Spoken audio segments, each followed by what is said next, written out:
அனைவருக்கும் வணக்கம். இன்னைக்கு நம்ம சேனல்ல பார்க்க போறது மராத்திய சிவாஜி, அதாவது சிவாஜி, வீர சிவாஜி குறித்து தான் நம்ம இன்னைக்கு பார்க்க போறோம். சிவாஜி பிறந்த ஆண்டு என்ன அப்படின்னு பார்த்தீங்கன்னா, 1627ஆம் ஆண்டு சிவாஜி பிறந்தாரு. இறந்த வருஷம் வந்து 1680. சிவாஜியினுடைய தாய் யார் அப்படின்னா, ஜீஜாபாய் அப்படிங்கிறவங்க தான் சிவாஜியினுடைய தாய். தந்தை யார் அப்படின்னா, ஷாஜி போன்ஸ்லே. தந்தை வந்து ஷாஜி போன்ஸ்லே. இவர் பிறந்த இடம் எது அப்படின்னு பார்த்தீங்கன்னா, ஷிவ்னர் அப்படிங்கிறது தான் இவர் பிறந்த இடம்.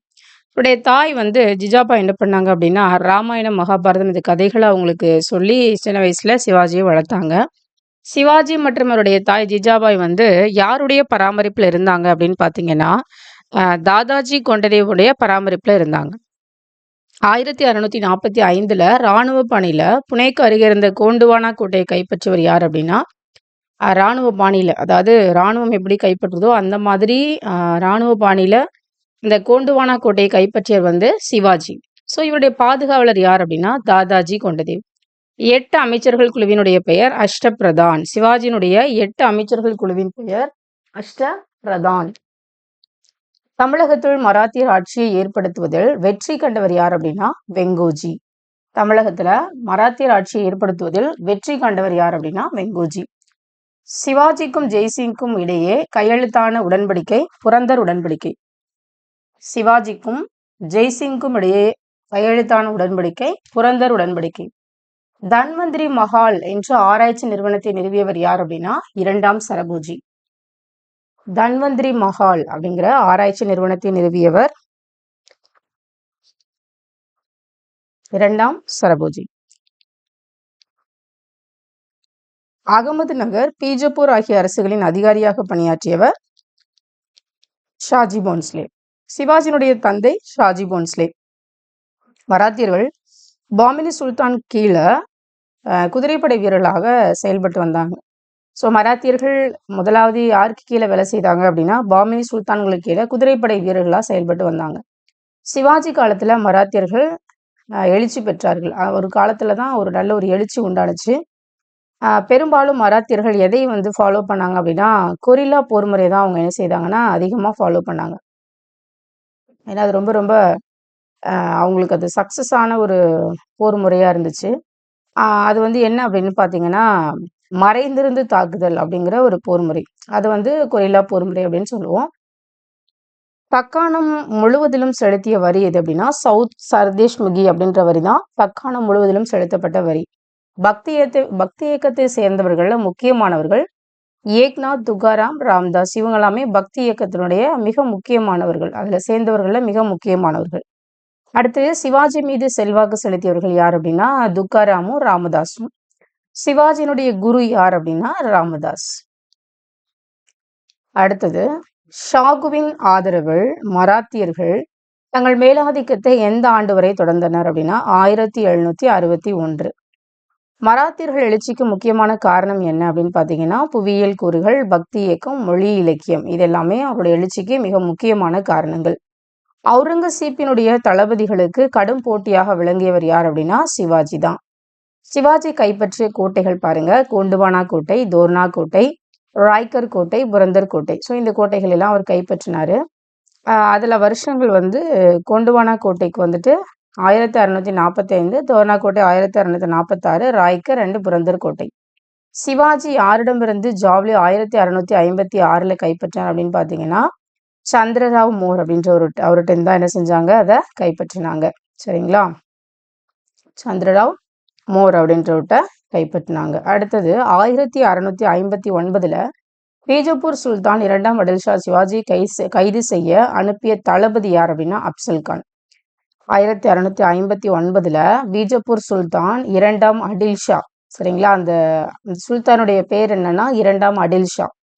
அந்த மன்னர், சுல்தான்றது மன்னர், அவருடைய பேர் 2ஆம் அடில்ஷா. சிவாஜி கைது செய்ய அனுப்பிய தளபதி அப்சல் கான் அப்படின்றவரை அனுப்புறாரு. மராத்தியருடைய தலைநகரம் எது அப்படின்னா, ராய்கர் அப்படின்றதா மராத்தியருடைய தலைநகரம். சிவாஜி கோட்டைகள் கைப்பற்ற உதவியது வந்து மாவிலி காலப்படைகள். மராட்டியர்களுக்கு இடையே ஒற்றுமை வளர்ப்பதில் முக்கிய பங்கு வகித்தது எது அப்படின்னு பார்த்தோம்னா, மொழியும் இலக்கியமும். யாரின் வழிகாட்டுதலின்படி ஆக்ராவில் முகலாய அரசவைக்கு செல்ல சிவாஜி ஒத்துக்கொண்டார்? ராஜா ஜெய்சிங். சிவாஜி சத்ரபதி என்ற பட்டத்துடன் சூடிக்கொண்ட ஆண்டு எது அப்படின்னு பார்த்தீங்கன்னா 1674 ஜூன் 6ஆம் தேதி. 1674 ஜூன் 6ஆம் தேதி. ஒரு கொஷின் பேப்பர்ல சிவாஜியினுடைய பட்டம் சூட்டப்பட்டது, இந்த கோட்டைகள் கைப்பற்றப்பட்ட ஆண்டு, இது எல்லாமே அப்படியே ஒரு பொறுத்துக மாதிரி அவங்க கொடுத்துருந்தாங்க. அதனால வருஷங்களை நல்லா கொஞ்சம் நீங்க ஒரு 2-3 தடவை பார்த்தீங்கன்னா உங்களுக்கு ஈஸியா மெமரி ஆயிடும். சத்ரபதி என்பது சமஸ்கிருத மொழி. பதி என்பதனுடைய பொருள் தலைவன் அல்லது பிரபுன்னு சொல்லுவாங்க. சத்ர என்பதன் பொருள் குடை. சரிங்களா? சத்ரபதி அப்படின்றது சமஸ்கிருத மொழி. சத்ரன்றது குடை, பதின்றது தலைவன் அல்லது பிரபு. ஒரு குடையின் கீழ் ஆளக்கூடிய தலைவன் அல்லது பிரபு அப்படின்ற ஒரு பொருளை சொல்லக்கூடியது அப்படின்றதுதான் சத்ரபதி. எந்த ஆண்டு சிவாஜி 2வது முறையாக சூரத் நகரை கொள்ளையடித்தார்? 1670வது வருஷத்துல அவர் 2வது முறையாக என்ன செய்தார் அப்படின்னா சூரத் நகரை கொள்ளையடித்தார். எந்த ஆண்டு சிவாஜி முதல் முறையாக சூரத் நகரை கொள்ளையடித்தார் அப்படின்னா 1664. 64ல முத கொள்ளையடிச்சாரு. 2வது முறை 70ல கொள்ளையடிச்சார். சரிங்களா? அங்கிட்டேருந்து ஒரு 6 வருஷத்துக்கு அப்புறம் 400 படை வீரர்களுடன் திருமண குழு போல வேடமிட்டு செயிஸ்டகான் மீது தாக்குதல் நடத்திய ஆண்டு. சிவாஜி என்ன பண்றாரு, 400 படை வீரர்களோட ஒரு திருமண குழு போல, அவங்க அந்த குழு எப்படி வேஷம் போட்டு போவாங்களோ அது போல வேஷம் போட்டு செயிஸ்டகான் மீது தாக்குதல் நடத்துறாரு. வருஷம் 1660. சிவாஜியின் தந்தை சிறையில் அடைத்தவர் பீஜப்பூர் சுல்தான். சிவாஜியின் பாதுகாவலர் தாதாஜி கொண்டதேவ் மறைந்த ஆண்டு என்ன அப்படின்னா 1649. சிவாஜியினுடைய பாதுகாவலர் தாதாஜி கொண்டதேவ் மறைந்த ஆண்டு 1649. 1660 சிவாஜி கைது செய்ய அவுரங்கசீப் அனுப்பிய தற்கால ஆளுநர் செயிஸ்டகான்.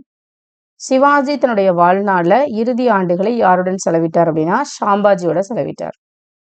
சிவாஜியை வீழ்த்த அவுரங்கசீப்பால் அனுப்பப்பட்ட ராஜபுத்திர தளபதி யார் அப்படின்னா ராஜா ஜெய்சிங்.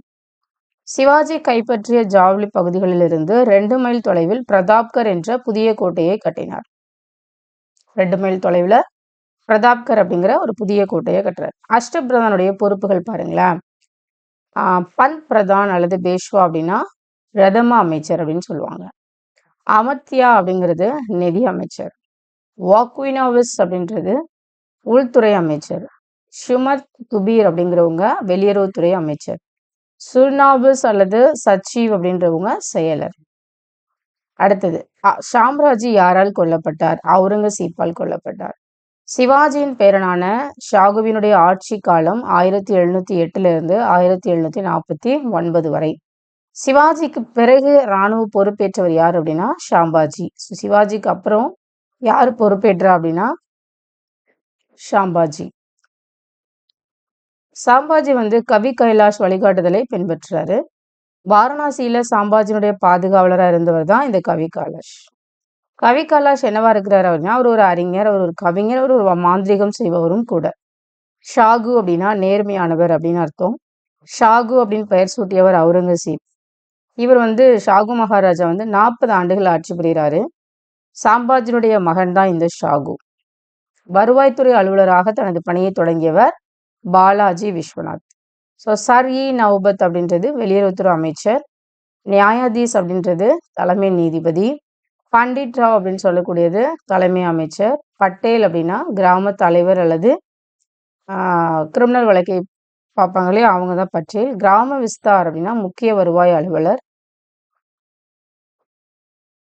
முதல் பேஷ்வாவாக பதவியேற்றவர் பாலாஜி விஸ்வநாத். முதல் பேஷ்வா அவர் தான். சரிங்களா? அடுத்தது முகலாயருடைய வீழ்ச்சிக்கு இராணுவ நிதியாக பங்களிப்பு செய்தவர்கள் அப்படின்றது யார் அப்படின்னா பீஷ்வாக்கள் தான். சரிங்களா? முகலாயருடைய வீழ்ச்சிக்கு அவங்க அந்த பங்களிப்பு செய்தாங்க. சரிங்களா? ஸோ அது யார் அப்படின்னா பேஷ்வாக்கள் இராணுவ நிதியாக பங்களிப்பு செய்தார்கள். சிவாஜி ராய்கர் கோட்டையில் சத்ரபதி என்ற பட்டத்துடன் முடிசூட்டி கொண்ட ஆண்டு 1674 ஜூன் 6. ஏற்கனவே பார்த்தோம். பாஜிராவை அடுத்த பேஷ்வாவாக பணியாற்றியவர் ஷாகு. நிதி நிர்வாக செயல்பாடுகளை பாஜிராவ் எங்கே மையப்படுத்தினார் அப்படின்னா புனேல தான் அவர் மையப்படுத்துறாரு. பாஜிராவ் காலத்தில் மராத்தியர்கள் படை எதை அவங்கள்ட்ட என்ன இல்லை அப்படின்னா பீரங்கி படை இல்லை. அடுத்து இந்த புரந்தர் உடன்படிக்கையை பற்றி சரியானது என்ன அப்படின்னு பார்த்தீங்கன்னா, சிவாஜிக்கும் ராஜா ஜெய்சிங்க்கும் இடையே ஏற்பட்டது தான் இந்த புரந்தர் உடன்படிக்கை. பீஜப்பூரை கைப்பற்ற முகலாயர்களுக்கு உதவ ஒப்புக்கொள்றாரு. சிவாஜி ஆக்ரா செல்ல ஒத்துக்கிறாரு. அப்போ போகும் பொழுது அவமானப்படுத்தப்பட்டு சிறையில் அடைக்கப்படுறாரு. அங்கிருந்து பழக்கூடை வழியா தப்பிச்சு போறாங்க. சிவாஜி எந்த வயதுல இறந்தாருன்னா 53வது வயதுல 1680ல மறைந்தார். 1672ல சூரத்துல 4ல் ஒரு பங்கு சவுத் அப்படிங்கிற வரிய மராத்தியர்கள் பெற்றனர். 1672ல சூரத்தில் 4ல் ஒரு பங்கு, கால் பங்குன்னு வச்சுக்கோங்களேன், கால் பங்கு சவுத் என்ற வரியை மராத்தியர்கள் பெற்றனர். புனே நகரத்தினுடைய புனே நகரம் தான் ஒரு தலைநகர் அப்படின்றது முடிவு செய்தவர் யார் அப்படின்னா பாலாஜி பாஜிராவ். மராத்திய படைப்பிரிவில் பெரிய பீரங்கிகளை இயக்கியவர்கள் யார் அப்படின்னா போர்ச்சுகீசியர்கள், ஆங்கிலேயர்கள், பிரெஞ்சுக்காரர்கள். ஷாம்பாஜி அவுரங்கசீப் மகன் யாருக்கு பாதுகாப்பு அளித்தார்? 2ஆம் அக்பர். சரிங்களா? அடுத்தது, நாக்பூரில் இருந்த மராட்டிய படைகள் எந்த பகுதிகளை கொள்ளடிப்பதை நோக்கமாக கொண்டிருந்தன? மராத்திய படைகள் எந்த பகுதிகளை கொள்ளடிப்பதை நோக்கமாக கொண்டிருந்தன? பீகார், வங்காளம், ஒரிசா. பீகார், வங்காளம், ஒரிசா. இந்த மராத்திய படைகள் வந்து இதை மையமாக வச்சு தான் கொள்ளடிப்பதை நோக்கமாக கொண்டு அவங்க ஆட்சி பண்ணாங்க.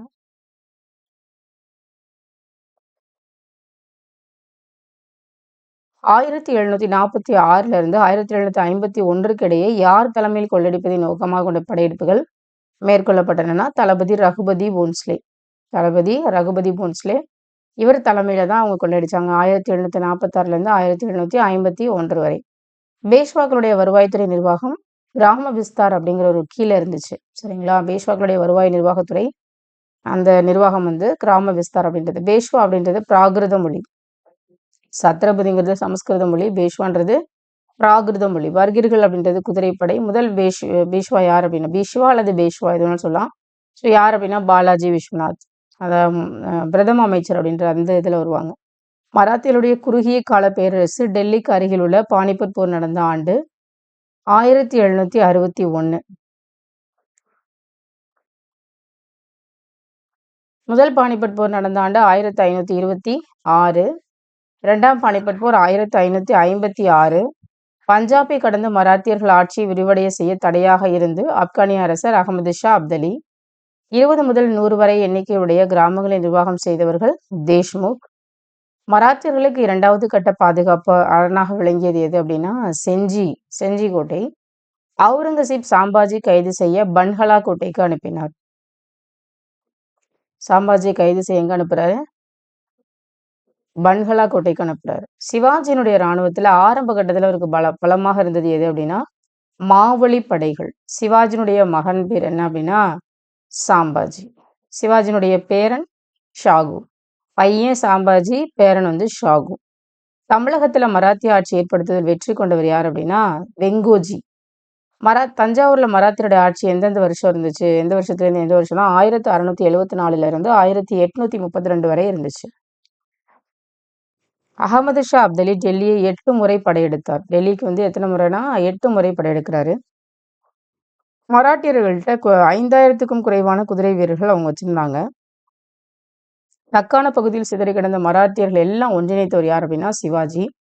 ஷாஜி போன்ஸ்லே முதல்ல யாருடைய கீழ் சேவை புரிந்தார் அப்படின்னா மாலிக் அம்பர் அப்படிங்கிற கீழே சேவை புரிந்தார். சிவாஜி இராணுவ செயல்பாடுகளை மீண்டும் தொடங்கிய ஆண்டு எது அப்படின்னா 1656. மராத்தியருடைய மிக முக்கியமான பலமே எது அப்படின்னா குதிரைப்படை தான். மத்திய நாணய தொழிற்சாலை வந்து வருஷம் வந்து என்ன ஆரம்பிக்கப்பட்டதுன்னா 1760. தஞ்சாவூரில் நாயக்கர் ஆட்சி முடிவுக்கு வந்த ஆண்டு வந்து 1673. தஞ்சாவூரில் நாயக்கர் ஆட்சி முடிவு வந்து 1673. அதே மராத்தியர் ஆட்சி வந்து அதே வருஷத்துல தொடங்குது, முடியுது, இவங்க தொடங்குறாங்க. நயங்கார அமைப்பை தோற்றுவித்தவர் கிருஷ்ணதேவராயர். பீஜப்பூர் சுல்தான் முகமது அடில் ஷா மரணித்த ஆண்டு 1656. 18 தொகுதிகள் அடங்கிய ஆராய்ச்சி புத்தகத்தை 2ஆம் சரபோஜி உருவாக்கினார். 18 தொகுதிகள் அடங்கிய ஆராய்ச்சி புத்தகத்தை 2ஆம் சரபோஜி உருவாக்கினார். இந்த மன்னருடைய பெயர்களில் தான் தஞ்சாவூரில் மன்னர் சரபோஜி அப்படின்ற கல்லூரி கூட இருக்குது. அடுத்து நவவித்யா கல்விமுறை அறிமுகம் செய்தவர் 2ஆம் சரபோஜி. மராத்தி மற்றும் சமஸ்கிருத மொழிகளுக்கான முதலாவது அர்ச்சகத்தை ஏற்படுத்தியவர் 2ஆம் சரபோஜி. மலையில் ஒளிந்து கொண்டிருக்கும் எலியை சங்கிலியால் கட்டி இழுத்து கொண்டு வருவதாக சூளுரைத்தவர் யார் அப்படின்னா அப்சல் கான். மலை எலியே மலையிலாம் யாரை சொல்றாங்கன்னா சிவாஜியை தான் சொல்றாங்க. இது மாதிரி கட்டி இழுத்து கொண்டு வருவேன் அப்படின்னு சொல்லி சூளுரைத்துட்டு போறார். யாருன்னா அப்சல் கான். சிவாஜி மறைந்த ஆண்டு 1680. சிவாஜி இறந்த பொழுது எந்த மாவட்டங்களில் தீர்வு காணப்படவில்லைன்னா வேலூர், செஞ்சி. வேலூர், செஞ்சி. ஸோ இதுவரையிலும் நம்ம மராத்தியர்களுடைய வீர சிவாஜியை குறித்து தான் நம்ம இதுவரையிலும் பார்த்தோம். ஸோ இதில் வந்துட்டு நம்ம அவருடைய தாய், தந்தை, பையன் என்னென்ன போர்கள், கோட்டைகள் கைப்பற்றினாங்க இதெல்லாம் நம்ம பார்த்தோம். ஸோ இதில் பீஷ்வாவும் வருவாங்க. அதனால் அதையுமே நீங்கள் ஒரு தடவை பார்த்துக்கோங்க. டீட்டெயில்டாக புக்கில் படிக்கிறதுனா நீங்கள் புக்கில் ஒரு டைம் பார்த்துட்டு நீங்கள் இதில் ஒரு தடவை கோத்ரூ பண்ணுங்கள். அப்படியே ஒரு ரிவிஷனுக்கு இந்த பாயிண்ட்ஸாக இருக்கிறதுனால உங்களுக்கு இது யூஸ்ஃபுல்லாக இருக்கும். அதனால் இந்த வீடியோ முழுக்க நம்ம வந்து சிவாஜியை குறித்து பார்த்துட்டோம். அடுத்த வீடியோவில் நம்ம அடுத்த தலைப்பின் கீழே நம்ம பார்க்கலாம். இதில் தக்காணம் முழுவதிலும் செலுத்திய வரி, இந்த வரிகள்லாம் அடிக்கடி கேட்பாங்க. அதை பார்த்துக்கோங்க. அது மாதிரி கொரில்லா போர் முறை இதெல்லாமே கேட்குற ஒரு கேள்விகள் தான். அதனால் இதெல்லாம் கொஞ்சம் நல்லா பார்த்துக்கோங்க. தொடர்ந்து எபினிசிட்டி என்பிஎஸ் அகாடமி வாட்ச் பண்ணுங்கள். எக்ஸாம் கால் ஃபார் சீக்கிரம் வரப்போகுது. அதனால் உங்களுடைய படிப்பை நீங்கள் துரிதப்படுத்துங்க. வெற்றி உங்கள் கையில். தேங்க்ஸ் ஃபார் வாட்சிங்.